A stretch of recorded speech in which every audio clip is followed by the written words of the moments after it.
President Donald ট্রাম্পের ধৈর্য চিরকাল থাকবে না বলে ইরানকে সতর্ক করেছেন জাতিসংঘে আমেরিকার রাষ্ট্রদূত মাইক ওয়ালস। রবিবার ফক্স নিউজকে দেওয়া সাক্ষাৎকারে তিনি অভিযোগ করেন, আন্তর্জাতিক আইন লঙ্ঘন করে হরমুজ প্রণালীতে টোল আদায়ের চেষ্টা করছে ইরান। তার মতে বিশ্বকে ইরানের জিম্মি করার চেষ্টা ব্যর্থ হচ্ছে।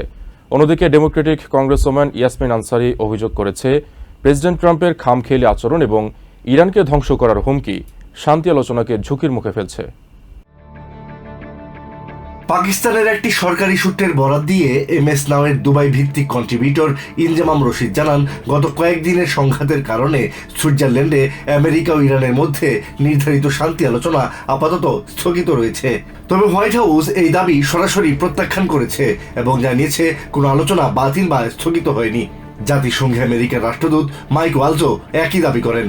Discussions are ongoing, particularly at a technical level of how to get inspectors in, the down blending and the other pieces that are focused on ensuring Iran never has a nuclear weapon.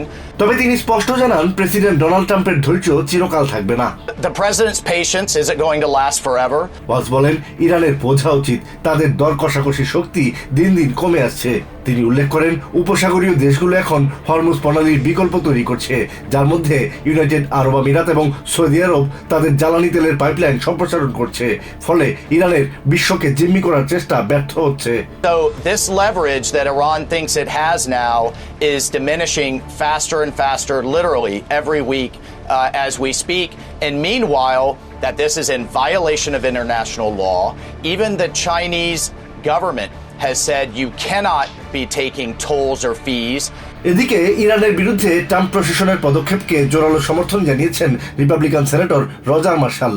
চলমান এই সংঘাতকে একটি অবশিষ্টাংশ নির্মূলের অভিযান হিসেবে উল্লেখ করেন তিনি। Martial দাবি করেন, প্রেসিডেন্ট ট্রাম্প ইতিহাসে প্রথমবারের মতো ইরানকে এমন একটি চুক্তিতে সই করাতে বাধ্য করেছেন যে তারা ভবিষ্যতে কোনো পারমাণবিক অস্ত্র তৈরি করবে না। ইরান কেবল শক্তির ভাষা বোঝে উল্লেখ করে তিনি বলেন, যুদ্ধবিরতি লঙ্ঘন করে তারা যদি হামলা চালায় তবে আমেরিকাকেও পাল্টা জবাব দিতে হবে।